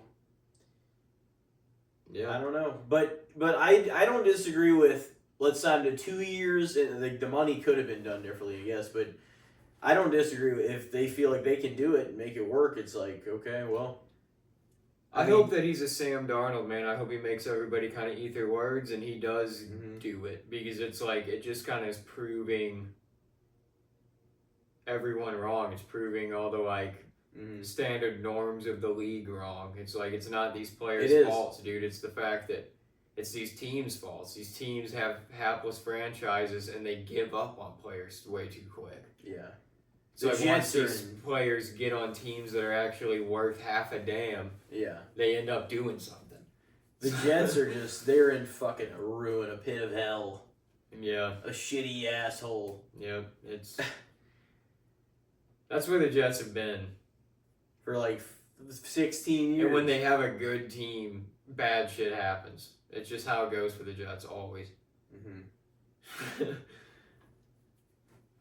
Daniel Jones, though, I kind of hope he makes me eat my words a little bit, but regardless, that's a lot of money for a 2-year contract on a guy who hasn't really proven much in the NFL at all up to this point. And this is about the contract itself. And he's coming off a big injury. Yeah. That's why I thought it was more surprising. I was big injury. They're just all right, give him everything. So I'm going to, throw it in the overrated camp. But yeah. I hope that he shines, Yeah. It'll make things interesting. They could win that division. The Jags are good though, and the Texans can be good. So we'll see. We'll see how it goes. I didn't expect the Jags. Did you confirm that was the other team? Yeah. Jags, okay. Yeah, I didn't expect the Jags to win that division this year at all. No. Hey, the way the AFC is now, a few of those teams could make the playoffs. I mean, at least 2 of them. The way the freaking NFL went last year, who knows? The NFC's been kicking the hell out of the AFC in certain ways, like recently. Yeah. So, but the AFC has a lot of big name quarterbacks. But now they're having to and, pay. Like, young develop. And look at the Ravens, look at the Bills, and look at the Bengals. Yeah. They're having to pay for all those contracts, and now they have fucking and their teams are looking. Yep. The way they're looking. They're fine. It's the ground is finally started to shake underneath their feet. Yeah. And the Chiefs. So that's at least how it felt this year. We definitely we'll see how it goes felt. next year. I doubt all of them would make it, but we'll see, man. Yeah. The Bills, I don't know how much I keep wanting to put into they didn't even play the Chiefs this year, and I just don't know how I feel about what they're doing or what their plan is. Or just even getting Josh Allen close to a Super Bowl. Yeah, just heartbreak all the time with them. They have one of the most ridiculous records, too, with years consecutively making the playoffs and failing to reach even one Super Bowl. It's like, no, everyone else had won. I mean, they did a whole thing about this, I think, on The Herd, like I was watching earlier, like probably in January or whatever. And it would be like the 7th year I think he's made it in a row. And every other 7-year term where a coach or like a quarterback, like they've made a run for it, they've all reached or won a Super Bowl. And he's the only one that made it that many years in a row and didn't. Yeah. Failed to cash in, man. Well, Lamar Jackson is just lucky he didn't make the playoffs one of those years. This year. Yeah, well, I mean, Or a Josh couple of got those years. beat by Pat all the time. Because then Lamar Jackson would be in that statistic too, I'm saying. Yeah. That's just a Josh Allen statistic because Lamar Jackson didn't make the playoffs a couple of seasons. Yeah. Because neither of them guys, they both have so much potential and have done so much in many ways, in their own ways, within the league since they've been here. Like, shine very bright, but at the same time, it's like constant heartbreak and like, damn, I expected more. Yeah, and then Joe's had his own set of injuries with the... Yeah. He's always getting set back with that shit. He's so good, and then stuff happens that takes him out for the whole season. Yeah. It's sad. What was your... Oh, yeah, I said overrated for the contract. Yeah. Overrated. Okay. Well. Like I said, though, that's not a knock on Daniel Jones. I hope that he makes it work and he shines and proves me wrong. But hey, he could live up to the contract even. Yeah. Who knows? Sam Darnold taught us anything can fucking happen, man, dude. Yeah. So, on that You note, get I that think team around you and you can make it work. You can, yeah. Still really cool for him to have had that. Didn't even know that was in the cards. Like, I thought the Seahawks would be viable, but I did not think it was going to be like that. No. I think I said Rams, Seahawks as 1 and 2 in that division this year, and I said they'd both make the playoffs, but yeah, I didn't necessarily expect that run. They weren't the team I saw making the Super Bowl on the NFC side, let alone winning. No. But that's what's cool about last season is you didn't see that. Like, a lot of the shit that ended up happening was an upside down season. Maybe it's a turning of the tide season. Maybe. We shall see. All right, well, I guess that'll conclude episode 220. Yes. We'll be coming back next solo episode with another movie swap review. New films to be had. Yep. We got an episode before Fugitive then. and The Fly. Yep. And we will see everybody next week. Yes. Take care of yourselves out there.